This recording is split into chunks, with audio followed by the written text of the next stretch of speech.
10 class में थे तो मैं 17 मोबाइल छीना था। हेलो नमस्कार साथियों, आप सभी को स्वागत है आप सबका अपना परिवार प्रतिज्ञा परिवार पर।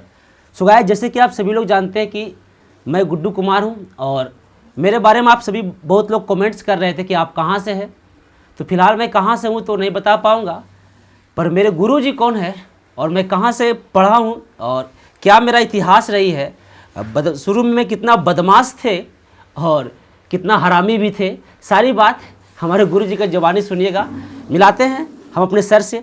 सो गाइस, सभी लोग आपको इनको स्वागत करेगा आपका अपना परिवार प्रतिज्ञा परिवार पर। सबसे पहले सर आप अपना नाम वगैरह बता दीजिए।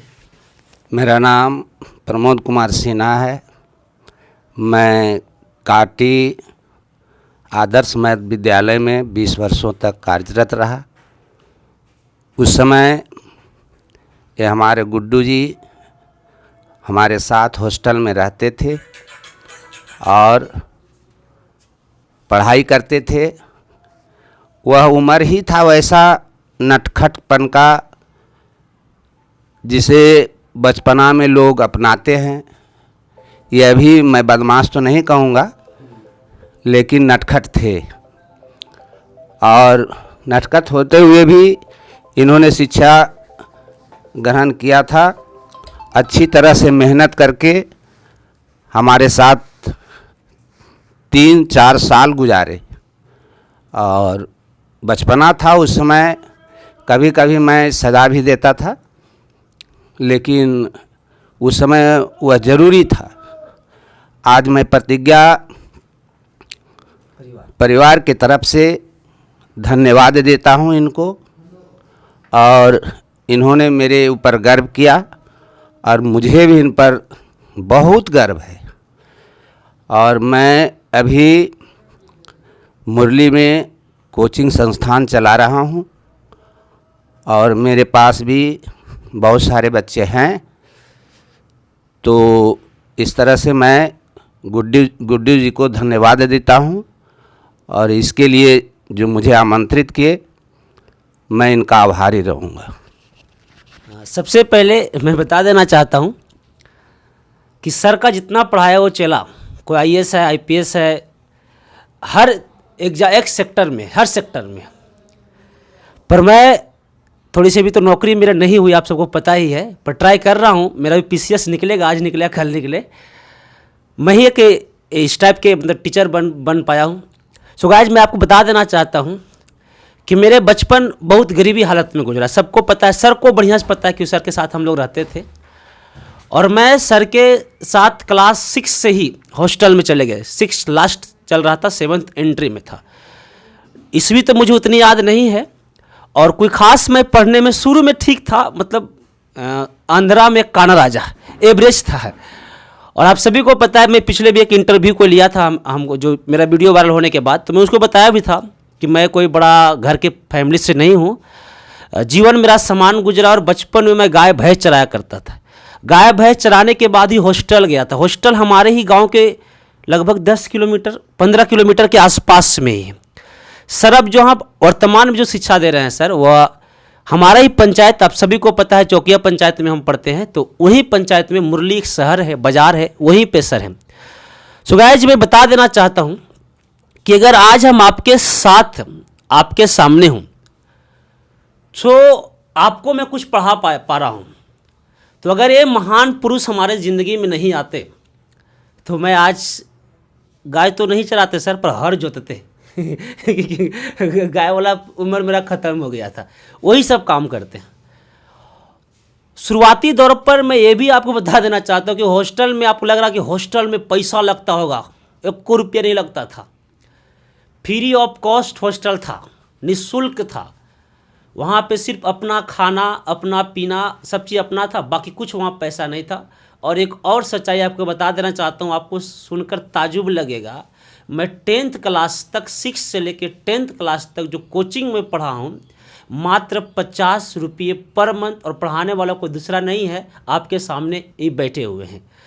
तो शुरुआती दौर पर थोड़ी सी सबको एक होते हैं उम्र के लिहाज, उम्र के हिसाब से, और मेरा भी वो बचपना था और थोड़ी सी बिगड़ल किस्म के आदमी थे। पर मैंने बहुत अपने आप को सुधार किया और मैंने बहुत कुछ ज़िंदगी में देखा। और आज सर हमारे किसी कारण से गया आए हुए थे अपना शहर, तो हमें लगा कि सर का एक आप लोग के बीच लाया जाए, क्योंकि आप लोग बहुत कमेंट्स किए थे हमें कि एक बार आप अपने गुरुजी से मिलाइए। तो भाई साहब मेन गुरुजी हमारे यही है, इससे पहले हमारे कोई गुरुजी नहीं थे, एक ही गुरुजी यही है। उसके बाद कभी एक मौका मिलेगा तो हॉस्टल में एक और हमारे प्रिंसिपल सर रहते थे, दुर्गेश सिंह उनका नाम था, कभी उनसे भी मैं मुलाकात आपसे कराऊंगा। वो बहुत स्ट्रिक्ट थे पर हमें बहुत मानते थे। सर थोड़ी सी नॉर्मल थी, इनसे हम लोग नॉर्मल बिहेवियर करते थे, पर उनके सामने बोलना मुश्किल था। सो सर अब मैं एक दो सवाल आपसे और पूछना चाहूँगा कि आपको फ़िलहाल अभी कितना उम्र हुआ है सर? 60 ईयर्स। 60 साल इनका हुआ और 24 साल हमें हो गया है। तो सर का काफ़ी एक्सपीरियंस है शिक्षा लाइन में, 10th तक 12th तक अब पढ़ाते हैं, काफ़ी एक्सपीरियंस है, काफ़ी अनुभव है। और हम हम अपने आप को ये सोचते हैं कि हम तो बहुत कम कुछ कर पाए लाइफ में, पर इनके स्टूडेंट बहुत दूर तक चले गए, बहुत दूर तक। हम तो बता रहे हैं भाई साहब कलेक्टर भी बन गए हैं। सो गाइज यही आपसे विनती करना चाहता हूँ कि थोड़ी सी मेरी सर की तबीयत ख़राब रहती है, तो आप लोग ईश्वर से कामना करना कि मेरी सर स्वस्थ रहे और अभी कम से कम 40 साल और हम लोग का सेवा दे, ताकि गरीब के बच्चे पढ़ पाएँ। मेरी शिक्षा जो है बचपन में कहीं प्राइमरी स्कूल में चला होगा, उसके बाद मैं 6 क्लास से स्कूल है आदर्श मध्य विद्यालय काटी, फतेहपुर प्रखंड गया जिला, हाँ यही है फतेहपुर प्रखंड और गया जिला, उस क्षेत्र का सबसे VIP सरकारी स्कूल में से एक नहीं, एक ही ये था, वही एगो। लेकिन अभी उनकी स्थिति बहुत ख़राब है। मैं वहाँ पे भी जाऊँगा और वहाँ पे भी सवाल खड़ा करूँगा, क्योंकि जब हम पढ़ते थे और उस एरिया का गरीब बच्चे वहाँ जब पढ़ते थे तो उनको ये नहीं लगता था कि वह कोई भी प्राइवेट स्कूल में नहीं पढ़ रहा, वहाँ वो तरह तरह की चीज़ें थी, हर तरह की सीख।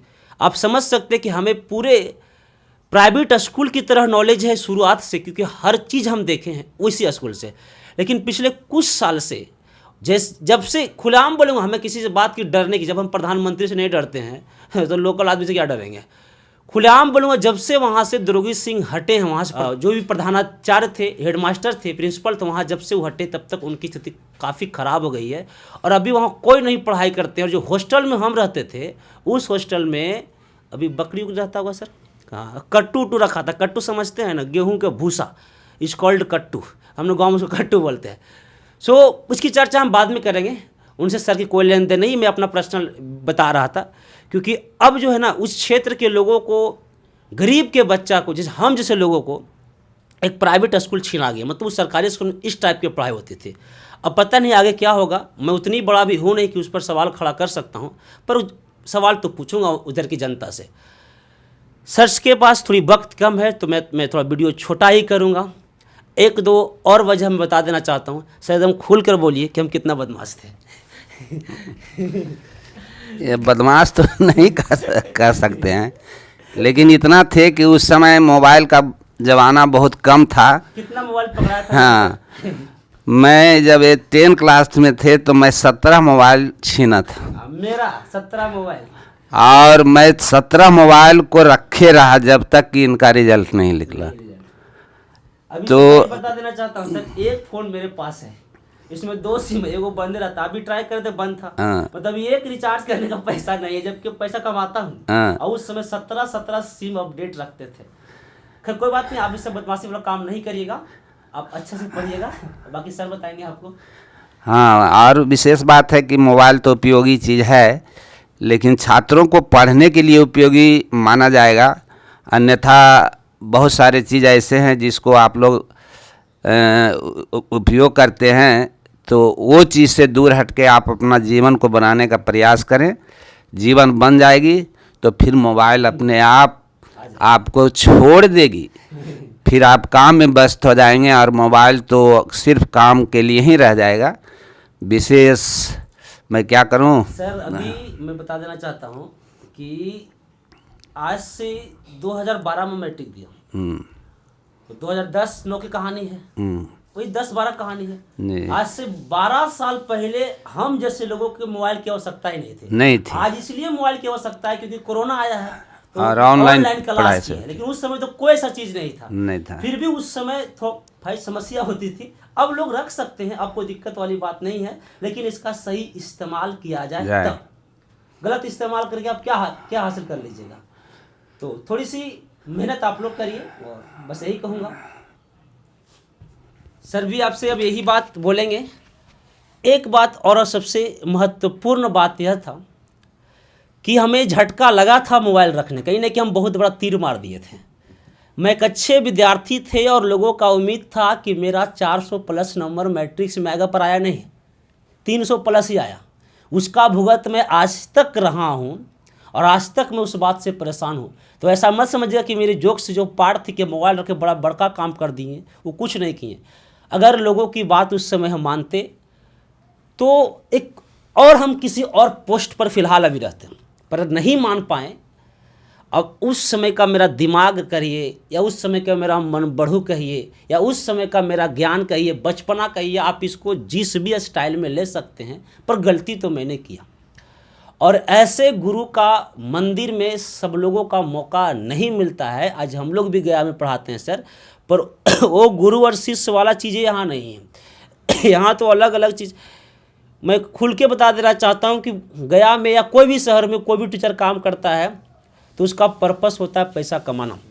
पर इन लोग जो सर लोग जो काम करते हैं उनका पर्पस पैसा कमाना ना रहता था, इनका पर्पस था, उद्देश्य था कि चीज़ों को ना लोगों को पढ़ाकर विकसित करने, इस गरीब क्षेत्र से हाँ अच्छे जगह पर जाना, जो कि एकदम लोकल एरिया, लोकल में से लोकल, एकदम प्योर देहात, मगह के सबसे अंतिम छोर अगर कहा जाए तो वही था। वहाँ के लोगों को इनका था आगे बढ़ाना। सो गाइज, इन लोग का बहुत बड़ा योगदान हमारे ज़िंदगी में रहा और आज मैं यहाँ तक हूँ, सब इन्हीं को भरोसा। मैं कुछ भी नहीं हूँ। अगर ये लोग नहीं रहते तो मैं तो फिर से वही बात बोलूँगा कि मैं गाय और भैंस चरा रहता। और आज मैं आप लोग का शिक्षा देता हूँ। आज हमें यूपी बिहार अब तो वर्तमान के समय में ऑल ओवर इंडिया मुझे जानते हैं, तो सब इन्हीं का वजह से जानते हैं। और इन लोग का अभी भी बहुत सपोर्ट है, बहुत सारा प्यार है। अभी वहाँ नहीं भी पढ़ते फिर भी ये आपका सपोर्ट है। मैं एक बात और बता देना चाहता हूँ सर, एक सवाल और आपसे, आखिरी सवाल है कि सर आपका घर कहाँ है? मतलब ये तो हमारे आप पंचायत में आप फिलहाल अभी हैं, हमारे क्षेत्र में हैं। आप किस जिला से हैं, कहाँ से आप बिलोंग्स करते हैं? थोड़ी सी दर्शकों जानना चाहते हैं। मैं गया जिला का नहीं हूँ, मैं नवादा जिला का पकरी ब्राह्मा प्रखंड है मेरा, कोनंदपुर पंचायत है और थालपोस मेरा गांव है। मेरे पिताजी भी शिक्षक थे। उन्होंने अपनी पूरी ज़िंदगी शिक्षा प्रचार प्रसार किया। वो सरकारी शिक्षक थे, मैं तो प्राइवेट हूँ और अभी तक हैं। मेरे माता पिता हैं, उनका दुआ मिलता है और वो अभी पेंशन भोगी हैं। और जितना उन्हें पेमेंट नहीं होता था वह रिटायर मात्र 11,000 रुपया पर किए थे, अभी उन्हें 32,000 रुपया पेंशन मिलता है। तो उनकी ज़िंदगी बहुत अच्छी से गुजर रही है, उनकी सेवा भी होती है। सारे परिवार हम लोग इकट्ठे हैं, 4 भाई हैं जिसमें एक डेथ कर गए हैं और 3 भाई हमारे बच्चे हैं, बहू हैं और भाई के भी बच्चे हैं, उनकी भी बच्चियां हैं, वो भी शादीशुदा हो गई हैं। हमारी भी एक बच्ची थी, उसकी भी शादी हो गई है। सर अगर हमारे उस क्षेत्र के भी बहुत सारे लोग जुड़े हुए हमारे चैनल से, तो अगर उनके छोटे भाई उस एरिया में है, मुरली वाला क्षेत्र, मुरली, सुखनर, सिरदल्ला, फतेहपुर के बीच वाले क्षेत्र में, तो सर आपका कोचिंग वो किस नाम से जानेगा? कैसे आपके पास वो पहुँचेगा? क्या आपको वहाँ कोई इंट्रो वगैरह कोई है लोकेशन? मुरली बाज़ार है, वहाँ पर एक साप्ताहिक बाज़ार लगता है, मुरली बाज़ार। ठीक उसके पीछे में सीसी सेंटर मुरली, कॉन्फिडेंस कोचिंग सेंटर मुरली के नाम से प्रसिद्ध है। और मैं कोई बोर्ड नहीं टांगता हूँ, मैं पूरे इलाका में प्रमोद सर के नाम से प्रसिद्ध हैं। और किन्हीं से, बूढ़े बुजुर्ग बच्चे से पूछ देंगे कि प्रमोद सर कहाँ मिल पाएंगे, तो आपको मेरे निवास स्थान तक पहुंचा देंगे। मैं कोई घर बनाया नहीं हूं, मैं कोचिंग में ही रहता हूं। मेरे साथ 2 बच्चे रहते हैं, वह भी गरीब घर से बिलोंग करते हैं और उनको मैं सेवा में मेरा भी सेवा वो करते हैं बेचारे। और मैं भी उनकी सेवा करता हूँ। सो आपको मुरली बाज़ार पहुंचना है, सर का नाम लेना है, कोचिंग के नाम लीजिए, मतलब सर के नाम के बहुत फेमस है। उस एरिया में करीब 20 साल हो गया आपका, नहीं सर? 24 साल उस क्षेत्र में पढ़ा रहे। 4 साल तो हम ही गुजारे, फिर हमारे भतीजे लोग साथ में बहुत दिन रहे। सो जितना भी गरीब तबके के लोग हैं जो चाहते हैं कि शिक्षा बहुत बड़ी चीज़ है, पैसा लगता है, कोई पैसा नहीं लगता है, बस थोड़ी सी मेहनत करिए। और हमारे उस इलाके में एक लास्ट वाली बात तो बता देना चाहता हूँ कि उस इलाके के कई ऐसे बच्चियों, बेटी, बहन जिनको सर ने तिलक कम कराने की प्रयास किया। अब आपको लग रहा है इस सर तिलक कैसे कम करा देते हैं? एक बात बताइएगा, अगर लड़की मैट्रिक पास है तिलक अपने आप कम हो जाता है सर। अब अगर लड़की नॉन मैट्रिक है कैसे बिया होगा? और मैट्रिक पास है तो उनका बिया अच्छे घर में भी हो जाता है। और मैट्रिक पास नहीं, इंटर पास, हमारे अभी भी समाज के लोगों में है कि लड़का बाहर पढ़ सकता है पर लड़की नहीं पढ़ सकती है।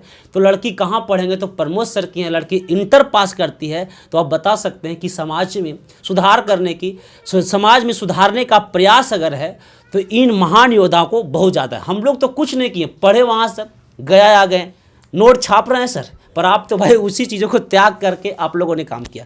सो गाइज, फिर से सर से मेरा मुलाकात हमेशा होते रहेंगे। फिर मैं गांव जाऊंगा तो सर के साथ में वीडियो ज़रूर बनाऊंगा। और अगर आपके मन में कोई सवाल सर के प्रति रहे तो कमेंट बॉक्स में ज़रूर कमेंट करना, ताकि मैं अगला बार अपने मन से सवाल नहीं कर पाऊँ, आपके कमेंट्स का सवाल मैं ले पाऊँ और सर के साथ में वीडियो बना सकूँ।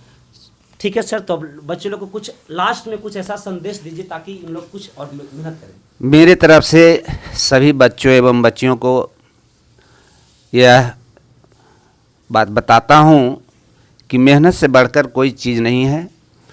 सारे दिमाग को अगर पढ़ने पर लगा दें और मात्र 4 घंटा स्वयं आप उसको अध्ययन करें, स्व अध्ययन करें, तो शायद किसी और की ज़रूरत नहीं पड़ेगी। आप जहाँ भी जाते हैं, जहाँ भी पढ़ते हैं, जिस संस्थान में पढ़ते हैं, कोचिंग में पढ़ते हैं, उस चीज़ को आप रिवाइज कीजिए। रिवीजन बहुत ज़रूरी है। 1 बार नहीं, 2 बार नहीं, 4 बार तक रिवीजन कीजिए, वह नॉलेज में रहेगा और फिर आप बेहिचक एग्ज़ाम देंगे। ये कोई बात नहीं है कि हम इतना नंबर ले आएँ, लेकिन आप सक्सेस हो जाएंगे। मेहनत ही बहुत बड़ी चीज़ है, मेहनत रंग लाती है और निश्चित है कि आपका एम है तो आप अपने मंजिल को पार कर जाएंगे। एक आखिरी सवाल है सर, जैसे हम लोग अभी गया में रह रहे हैं, जब हॉस्टल में हम रहते थे तो उस समय अपना हॉस्टल में बिजली नहीं था। जब हम थे, अब आया होगा, अब तो आया हो गया था। उस समय आप लोगों का एक परंपरा थी और हम लोग बहुत मने मने गरियाते भी थे, भोरे उठे वाला, जो 4 बजे उठे में इतना कठिनाई होता है सर। लेकिन अब जब उसको मैंने खुद एक्सप्लेन किया तो वो चीज़ जो इतना बेहतर साबित हुआ। लेकिन फिर भी शहर में पतन होते जा रहा धीरे धीरे, सुबह उठने वाला। खुद मैं भी सुबह नहीं उठ पाता क्योंकि लोगों का एक लत बन गया कि रात के 12 बजे सोना, 1 बजे सोना, और अपने आप में गर्व से बोलता है कि मैं तो रात के 2 बजे सोता हूँ और भाई साहब मैं सुबह को 10 बजे 11 बजे उठता हूँ, बड़ी गर्व से बोलता है। पर इस बात पर हम सवाल खड़ा करना चाहते हैं कि आप जो ना, बाकी सर डिटेल्स में बताएंगे आपको कि सुबह उठने का क्या फ़ायदा है। मैं एक संक्षिप्त में जितना मेरा अनुभव है वो बता देना चाहता हूँ कि आप 24 घंटा में से अगर आप 18 घंटा मान लिए पढ़ते हैं और रात में पढ़ते, कखनियों पढ़ते हैं, लेकिन वही काम करेगा आप सुबह में मात्र 6 घंटा पढ़िए। सुबह 4 से लेकर 10 बजे तक पढ़िए, दिन भर आप ऐश करिए ना, सुधिए ना, कोई मतलब नहीं। कारण यह है कि सुबह में आपका एनर्जी थोड़ी सी ताज़ा रहती है, दिमाग भी आपके फ्रेश रहते हैं। एनर्जी के वजह से सुबह आपको जगना बहुत ज़रूरी है, ये मेरा अनुभव कहता है। जैसे मैंने इसके बारे में स्टडी किया, इसके बारे में सर का ये आखिरी सवाल है, मैं विदा लूँगा, वीडियो लंबा मैं नहीं करूँगा। तो सर इसके बारे में क्या सोचते हैं? और भाई हम तो अब सोचने लगे ना, सर आज से 20 साल पहले सोच रहे थे और हमको सुबह सुबह उठाते थे तो उस समय तो हमको बड़ी ख़राब लगता था, लेकिन अब समझ में आता है सुबह क्या होते हैं। तो सर से मैं डिटेल्स में बात करूंगा कि सर सुबह का आखिर राज क्या है और आप लोग इतना हम लोगों को परेशान कहा करते थे कि सुबह थोड़ा उठ ही पड़ता हो, ज़बरदस्ती पानी डंटा एकदम मार के, एकदम रगड़ रगड़ के सर के गेट के सामने 3 बजे ललटेन समझते ना, ललटेन जला के हम लोग बैठल रहते थे। इसका कारण क्या है सर, थोड़ी सी बता दीजिए। सुबह का जो समय होता है सूर्योदय के पहले वो ब्रह्म मुहूर्त समय होता है और ब्रह्म मुहूर्त समय में कोई भी कार्य सफल होता है। तो कि दिन भर बच्चे स्कूल में पढ़ते हैं, खेलते हैं, धूपते, थके मांदे रहते हैं, तो शाम के समय वह पढ़ने बैठते थे तो उन्हें आलस आती थी, नींद आने लगती थी। तो मेरा उद्देश्य है, मैंने भी अपना अनुभव किया है कि अगर सारे दिन भी हम बिजी रह गए, रात में भी नींद आ गई जल्दी, तो सुबह में 3 या 4 बजे उठकर अगर हम 2 या 3 घंटा ही पढ़ लें तो वो चीज़ हमें प्राप्त हो जाएगा जो हम दिन भर में नहीं प्राप्त कर सके। ये ब्रह्म मुहूर्त का समय जो होता है बहुत शुभ बेला होता है और उस समय शांति रहती है। और वैसे भी पढ़ने वाले बच्चों को शुभ ब्रह्म मुहूर्त समय में जग जाना चाहिए, सूर्योदय से पहले जग जाना चाहिए। अभी भी मैं 4 बजे जगता हूँ और नित्य क्रम होकर बच्चों को 6 बजे से क्लास लेता हूँ। तो 4 बजे आप हर हालत में जगें। पढ़ने वाले से निवेदन है कि वह 4 बजे जगें। आप देखें, अनुभव करें, 2-4 दिन अनुभव करके देखें कि 4 बजे जगने के बाद आपका सारा दिन एकदम प्रफुल्लित रहेगा। आपको जिस चीज़ में मन लगाना है उस चीज़ में मन लगेगा। यह 7 जो सुबह का जगने का है वह यही उसका राज है। और मैं तो इसका अनुभव भी किया हूँ। और दिन भर से ज़्यादा है कि भाई सुबह की आप लोग पढ़ लीजिए और आराम से दिन भर जो करने का मन करे वो करिए। सो गाइस, वीडियो को मैं ज़्यादा लंबा नहीं करूँगा। और अगर आप लोग का सर से कुछ और क्वेश्चन करना होगा तो ज़रूर आप कमेंट बॉक्स में हमें कमेंट करना।